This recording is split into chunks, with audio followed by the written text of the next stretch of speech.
Welcome to Sales Beast Podcast, when success is the only option. My name is Anna Marin. My name is Mike Johnson. We truly believe that you are the average of the 5 people that you spend the most time with. So we created this podcast to inspire you and surround you with the ideas and thoughts of the most successful people in real estate. Hi, guys. Thank you for tuning into the Sales Beast Podcast. We're here today with one of my favorite people in the whole wide world, Marianne Gillespie. Marianne is my coach and, in my opinion, the best real estate business coach in the world. A little bit about Marianne. She's a triathlete, an Iron Woman, cancer survivor. At one point in time, she was homeless. In her first year in real estate, she absolutely smoked me. I think she did about 80 transactions. Yeah, man. And all in all, just one of the most amazing people I've ever met in my life. So, Marianne, welcome. Thank you. What a great intro. And you know what? That is just awesome. Absolutely awesome. I love hearing it and I love coaching you. So, you know, you're a rock star in yourself and like attracts like, baby. That's the way I look at it. So I don't want to get too deep on your story. I think a lot of people know that at this point. I want to know what you're different than anyone I've ever met in my life. You're an absolute animal. I get that a lot. What makes you different? How did you grow into who you are today? I think you nailed it with what you just said. How do you, there's a lot of things that I guess you can sort of say about me. And a lot of people are like, God, you're like so different than everybody else. And what I've really leaned into is I've leaned into becoming who I want to become and growing into that person. So I don't believe, like, because I've experienced so much at such a young age, I experienced a lot of life changes, life tragedies and things like that. What I've done is I've been a student of reflection and a student of observing. And when you look around, you can really see that you have two choices always. You either are continuing to grow or you're not. It's so easy. It's like, are you growing or are you not? And very simple. In health and wellness, for example, are you working towards a better physique, better health, better, challenges, or are you sort of just accepting status quo? Same thing with your business. Are you operating it at the highest, most awesome level and keeping growing it, or are you keeping it the same? So I think I just really realized at a very young age that you have one life to live. You're capable of so much more. And I've really leaned into growing into who I've wanted to become. So every step I've taken in my journey has been, like this year, I'm going to be full-fledged Ironman. That's, why didn't I just stop at regular 70.3 Ironmans? Why am I going all the way? Well, why not? I'm either growing in that area or I'm not growing. When I'm done the Ironman this year or at the end of the year, well, guess what? Yeah, I'll figure out what the next step at that point is. So, maybe it's a harder Ironman. Maybe it's a legacy Ironman. Who knows? But as long as you're growing, that's been a big key to who I am, is I never want to stay in the same kind of comfort zone or same position or same whatever for a very long time. So I'm always growing. Amazing. And thank you, Marianne. Pardon me? I said, thank you, Marianne. No, that's awesome. You actually kind of answered one of my questions on what the importance of actually growing and building yourself. And as you mentioned, you've been through a lot of trials and tribulations in your life. But at this point, how big do you see your life growing? Like, where do you eventually want to end up? What does that look like for you? Wow, that is like the craziest. Nobody's actually asked me that. And I love that question. It's International Business Women's Week and coming up. And I think one of the things that I've realized is you get to a certain point in your career and your life where money is really, you're secure. And I'm at that point where it's, I don't have to do what I'm doing. I could literally just do nothing and I'll be fine the rest of my life. So now it's taken my company's in a great spot. We're in massive growth phases. We're about to take down another coaching company, which is actually kind of exciting in our world because that means we're growing, we're doing a great job. However, the next phase of my life is I want to contribute. I want to change the world. And that's really kind of where there's a massive voice and massive drive inside of me. We've just opened and incorporated our company, Girl Abundance, and we're going to be launching that hopefully over the next couple of days. And our biggest goal is we want to create a give back program where we take the top business owners in the world and we build young women and old women and middle-aged women. Doesn't matter who they are. We want to take women who have brilliant business ideas and they just don't have the support to build them. And we want to create a mentorship program around it. Well, we have created a mentorship program. We're going to be launching it, like I said, in the next couple of days. So that's where I'm going next. It's less about me and what I'm building, and it's going to be more about what I can do to build women and people all over the world now. So. And I absolutely love that, because you're actually the first woman that we've interviewed for this podcast. And I've been on mic, like, let's get more women on here. And you're, I think, the best person for that. Awesome. And I read a really surprising stat, and it says that it'll take about 108 years to close the gender gap as of right now with the current rate of progress. And what you're doing, even like empowering women, is really important. What made you want to start that, and why do you think it's really important to continue to do something for women, girls in general? I love that. So we talk about this all the time behind the scenes, and I don't think I've ever actually been asked that question on a podcast or anything. And I don't talk about it often, which is really interesting. So some of the most powerful businessmen in the world support my company, and they've always supported me. So I've never seen myself with them, with our clients, or with the men who support my company and myself. I've never seen that with them. So I want to always accommodate and really give an acknowledgement to amazing, including yourself, Mike. Like there's no gender difference between the people that are with our company working and supporting us. I've really seen and been inspired by the ones who support us. But I've also seen the flip side. And a lot of people don't hear that side. And one of the things that I talk about quite often is with people in the background, not in public, is the amount of challenges that I've personally had on that side. A lot of people hear my personal journey, but they don't hear how difficult it was in business. And what people have to understand is we're carving the way, but the way that we're carving, and usually people who pave the way, we're taking the hits. We're taking it every day. We're taking it every minute of every day. And we're taking it harder than everybody else is taking it, because we're paving the way for women around the world to stand up in the future and have an easier path than we did. But if we don't take the hits now for the women in business and the upcoming women in business, nobody is ever going to have the chance. They'll never see that. So all these things have to happen now. And that's what's happened. Like, that's how I'm so excited, is that I've taken more hits than any businesswoman I personally know.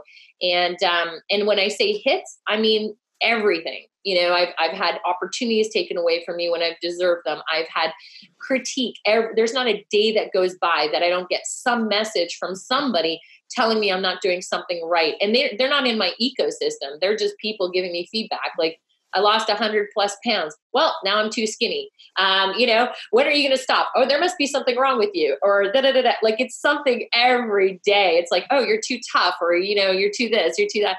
Every day I get it. And those are easy ones. It's the ones where, I created $1 million business idea a couple of years ago for a company, and I presented it to them, and it was my baby. I was so proud of that idea. And it was a table of 3 businessmen. And I had multiple meetings, multiple discussions, and they took the idea and they ran with it, and they cut me out of the equation. And it was literally $1 million idea. And that was one of the hardest business moments I had. And it was just a few years ago. It was just less than 2.5 years ago. And it broke me really for a couple of days. I was really, really broken about it. And they told me right to my face, they said, I guess you should have learned better. As a businesswoman, you should have protected your idea, and you didn't. So now we're going to take it. And I was like, what? What are you talking about? So things like that happen, and they're real and they're painful. And I don't know if they would necessarily happen to a businessman. So I'm sure they do, but not as ruthless. And there's some stuff that goes on behind the scenes that people don't know about. So I'll take those hits for every businesswoman I know. But I'll tell you one thing, I will carve that path. And I carve that path because, man, I am hoping women and businesswomen all over the world stand up and they say, great, the path was carved. Now we can do it. So we're carving it for the future. And I'm freaking excited. I know that's a long answer, but man, I love that question. It's a good one. I love it. Awesome answer. So I want to stay on the topic of business women and people, I guess, women that are absolutely crushing it in our industry that you work very close with. Peggy Hill and Lorraine Jordan.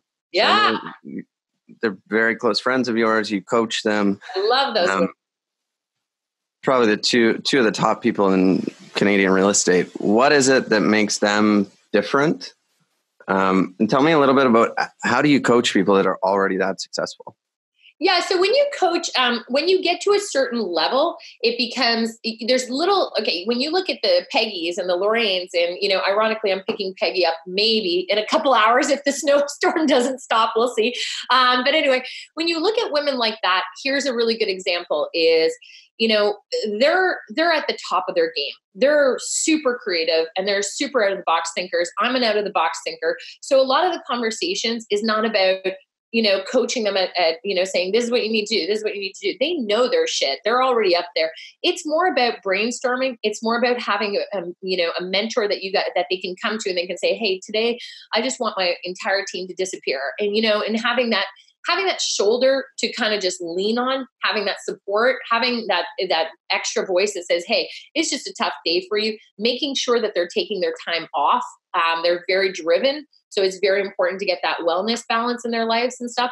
So it's a different type of coaching. They certainly don't need accountability. They've already gotten to where they need to get to. They certainly don't need to hear all about numbers. But for example, this week, Lorraine sent me her annual report. And she said, can you look at this annual report and tell me, what am I missing here? And we were able to really look at the report. And I said, okay, well, we found one area in open houses that really was not being looked at. And she was missing a couple key performance indicators. So we were able to solve that gap. And that'll probably increase their revenue by about $60,000 to $100,000, just that one report. So that's more the conversations we have. What drives them? Perfect example. Peggy today, she's flying into Ottawa for 2.5 hours to speak for free at a women's event because she wants to empower other women. So, I'm doing the exact same thing. Fridays are my days off. I'm doing the exact same thing. I know Lorraine's done this 100 times. We literally, it's the same kind of pattern. We give and we're not the ego-driven people. It's very uncomfortable for us. If you notice, the only reason that I'm getting out there on social media is because I hired a company to do it. I'm really uncomfortable with it. They're uncomfortable with it too. So if you notice the pattern of some of the strongest, most powerful women in business right now, maybe it's a bad thing. I think it has to change. However, there's no egos behind them. There's none. There's, I can tell you, Lorraine has no ego. I can sure as heck tell you, Peggy has zero ego. I don't have an ego. We're very, very humble in the sense that we're grateful for where we came from, very grateful for where we're going, and we've stayed very grounded. And that's how you're seeing a lot of these business women. They're grounded. They don't have the egos, and that's how they're staying on top. And I think ego can kill you. That's why, it can kill your business. I think that's very, the fact that you have no ego, it's very attractive to obviously women that aspire to be like you, but men also. Yeah. At Growth Summit, I met Lorraine for the first time. Oh, wow. And yeah. I had no problem walking up to her, introducing myself. She seemed like a very humble person, but she didn't need to talk to me or spend time talking to me. She's a huge deal. Yes. She is a huge deal. Yeah. I think for me, I like the fact that you're female and you're coaching me. I don't know if it's less intimidating or maybe it is that you have zero ego. I just don't have ego at all. Because if you haven't, I've seen way too many people have the best businesses and I've seen them crash around them. If you're leading, if you're doing things for ego, you're doing it for the wrong reasons. You have to feel the passion inside of your core. And then when it's time to shift, when it's time to move on. But your core, it keeps you grounded. It's a beautiful thing. People who get ego driven, they don't last. They just don't last at the top. They'll fade eventually because it's very, very hard to maintain that ego. And it's not attractive in business. It's just not. Nobody cares about that anymore. It's, nobody cares who's number one anymore or anything like that. It's just all about, us and what are we doing to make a difference in this world, and how fast you can have everything and watch it all disappear. If we haven't seen enough lessons about that at this point in our lives, then, that's enough reason to drop the ego. Who you are today can be taken away as fast as tomorrow.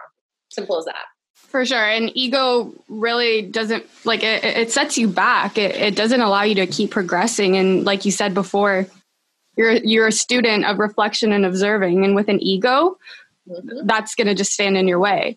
But I did want to ask you, now you're mentoring these really big people, but when you were in real estate yourself, or even when you were starting out, who were some of the people that helped you climb and helped you get to the place that you're at now? Wow, that's a great question. So this is a totally true story. I was the vice president of business development. I was the youngest VP of business development in our city. And I worked I just realized at that point, being so young, it was ironic. Everybody says, well, how did you get that job? And I said, I was actually sales. You're going to love this. I was sales. I was like you, Mike. I loved cold calling. I was sales. And I know, and then they fired their VP of business development. I was like, all right. I'm like, opportunity. I'm like, why can't I do it? They're like, you're too young. You don't have enough experience. I'm like, let me earn my spot here. I'll show you I can do it. And I did. And I worked my butt off to get that position. So what ended up happening is I was at the top of my game at a young age. And I just was like, you know what? Real estate was calling me. And I was like, I got to do this. I noticed. So what I did is I hunted down the number one real estate agent in Canada. I looked and I said, where is this person? I have nothing to lose. Ironically, this person was in my city. He was the number one real estate agent in Canada. He was the only one who was, it was the first person who was ever going to build a team. So there was no real estate teams ahead of this. And so he was trailblazing. So I went to meet him and I said, hey, listen, here's who I am. He says, look, you're super qualified, but you don't have a real estate license, which means the only thing you're really qualified for is to be a personal assistant to me. And you're way too qualified and you're going to make like nothing.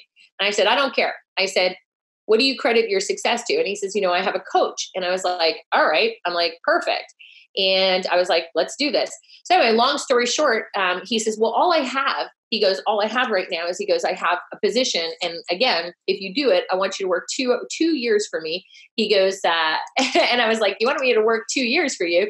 And he's like, yeah. And he says, and you have to sign a contract and you'll be my personal assistant, AKA personal slave. I said, okay, well, who's like, what's your success? He says, well, I have a coach. I have a real estate coach. His name's Howard Brinton. And I said, okay. And I said, well, the only criteria I want is I want to be listening on those calls. I want to go on all your listing presentations. And I want to be on every coaching call in the background, just listening to what he's saying to you. I was okay, I don't care. Do it. So I did. And so I knew at a very early age that coaching was powerful. And when I heard Howard on the calls, and Howard has since passed, but he was one of the most brilliant real estate coaches in the world. And he is the king of starting teams. And he basically was just, he was just amazing. And I listened to every call and I soaked up what he said. And then I practiced it. And eventually I was running a team of 12 buyer agents. And next thing you know, I was like, boom, it's time for me to spread my wings and go out on my own. So I had a coach before I started licensing.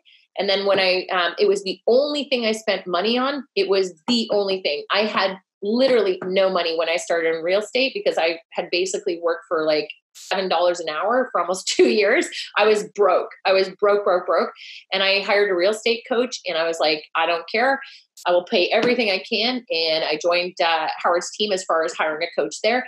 And I was like, let's do this. And that's how I got the success I got. And I've never been without a coach. I now have 5 coaches for me personally. And I've continued to grow in every area of my life. I've hired coaches. And I've never been without them. I invest over $200,000 a year in coaches for myself, and I will never have that change. It's just getting bigger and bigger and bigger, my investment in myself. So that's the truth. I've never done it alone. Yeah, I think coaching is huge. And you've heard me say this before. I wouldn't have accomplished anything if it wasn't for you. I find when I started in business working with you, I would go out on the field, make mistakes, bring them back to you. You would course correct. I would go out the next time and nail it. So all the mistakes you had made early on in your career, you set me up so I didn't make those mistakes myself. What is it you do, I guess, to take realtors that are totally green, have never sold houses in their lives from that state to top performers? Yeah. So biggest thing is what you have to remember is that the brain is a beautiful thing. It can't think of anything that is not possible in you already. So if somebody comes to us and says, I want to achieve, XYZ, 500,000, and let's say they've only made 20,000 in real estate. Well, guess what? They actually can't think that thought unless it's possible. So meaning it's already in them. It already is. So, and I talk to so many people a week because I'm very careful about who we onboard into our company. And one of the things that I talk about all the time is, I'll give you an example. This past week, there was 2 individuals that I spoke to, and both of them wanted to go from about 100,000 to $500,000 in GCI. And talking to them, I was like, okay. And I just didn't, there was that click. I was like, they do have what's in them, okay, but they're not ready to invest in themselves. So they look at coaching as an expense. They don't look at it as an investment. If you have it, that's the big key that I've looked at in developing people, is that if somebody comes to us and they see coaching as expense, and then you ask the question, you go, look, on average, a coach is anywhere from $1,000 to $1,300, $1,500 a month in real estate. A good coach, a very good coach. So if you're looking at that, and you want to make $400,000 extra per year, and you want a coach to do that with you and show you the way of how to get there, but you're not ready to invest $12,000 to get $400,000, then your mindset is not where it needs to be. It's just not. And so that's a really good indicator to the success ratio we have, is I'm able to look at that and say, look, that's just not, if they come back and they're like, wow, it's a lot or something like that. Like, I can tell those people. It doesn't mean they're not going to do it forever. Like, they're not going to be ready forever. But one of the keys is if a person comes to us and they see coaching as an investment, then I know I've got the right person. And I know that all I have to do is keep understanding with that person. Get uncomfortable, because every time that person gets uncomfortable and we raise the bar, they're growing. And there's so many times I'll tell people, look, you're starting off at 0. You're going to think 150,000 is crazy. But when you hit 150, you're going to look back and go, that's nothing. And you're going to keep growing. And then eventually you're going to be at 300,000. So we don't focus so much on the GCI as much as we focus in and say, okay, how did you do with 3 appointments this week? Amazing. Let's bump it to 4. Let's see if you can really keep pushing that. Let's leverage. Let's grow. So it's just about finding the right mindset first in who we coach. And then when we know that they're ready, let's take them to the next level. And that's exactly what we do. And we keep focusing on pushing them out of their comfort zone. And it works amazing. Yeah, we're definitely big on abundance mindset, and we've seen the progress, like working with you, like our team has worked with you for so long now. And that's why we have the success that we do, as Mike mentioned. We're going to start wrapping things up, but every episode, before we let our guests go, we always have one question. And that is, who do you know that we should have on our podcast? Think big. Think big. Well, you know what? Here's my thing. Okay. I personally believe somebody needs to have Gary Keller on your podcast. Do you want to help us get him on the podcast? Why isn't he on the podcast? Right? Have you asked him? No. Right. So here's the thing. I was once told by somebody is that, and this is the truth, okay? And I love this. If you think big, you have to want something bigger and more than the person doesn't want to give it to you.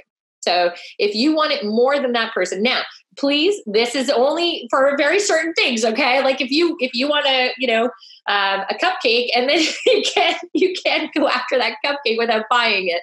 So I'm just saying, with things like Gary, is that, okay, he's one of the best minds in real estate. He's one of the biggest minds in real estate. And truth be told, he's inspired both of you, I'm sure, as well. And you work for a company that he runs. So my thoughts is that if you want that person, nobody in Canada has secured him on their podcast yet. So I challenge you guys to go after him. And you have to want him on your podcast more than he doesn't want to be on your podcast. And if you do, then you will have him on your podcast. And that will be a milestone for you guys. You have to think out of the box. You have to think creative, and you have to think of ways. Just asking somebody once is not going to do it. But keep asking them the right ways and be creative and out of the box on it, and think big enough, and you will create a milestone in your world. And think about it. What would it look like to have him on your podcast? Start visualizing it, start creating it. What's the goal of having him on there? So I personally think, like I said, nobody's been able to get him on a podcast in Canada yet. So why not you guys? We're going to do it. Yeah, you got to do it. Think out of the box. You've got to want it more than he doesn't want to give it to you. So be creative. If you were Gary Keller, What would it take to get you on a podcast? How often? Are you willing? Like, think about Thomas Edison. He failed over 1,000 times before he created the light bulb. How much and how many times are you willing to fail in asking him before you get him? Never give up on it. That's the point. Many people have asked and they just give up. So consistency is key. Yep, 100%. You know what? It's so true. If you don't, if you want something more than somebody doesn't want to give it to you, you will get it. I'm a very good example of that. I worked my buns off to get in that man's mastermind and to get recognized and, by him. And, and he gave me the opportunities of a lifetime. I've spoken on stage with him. I've been in his private masterminds and mentorships. I mean, I know it's possible. So you just have to keep going for it. Use your skills, get them on here. You can do it. All right. And that's my challenge to you too. All right, Marianne. So we know you're busy, so we'll wrap it up here, but I wanted to thank you so much for your time and for all the wisdom you've shared with us and everyone listening to this. You're so welcome. And you know what? Honestly, I'll do as many podcasts as you want, but you know what? At the end of the day, go after the big one. Let's see if you can get them. I'm going to challenge you with those. Okay. Awesome. Thank you. Thank you. All right. See you guys later. Bye guys.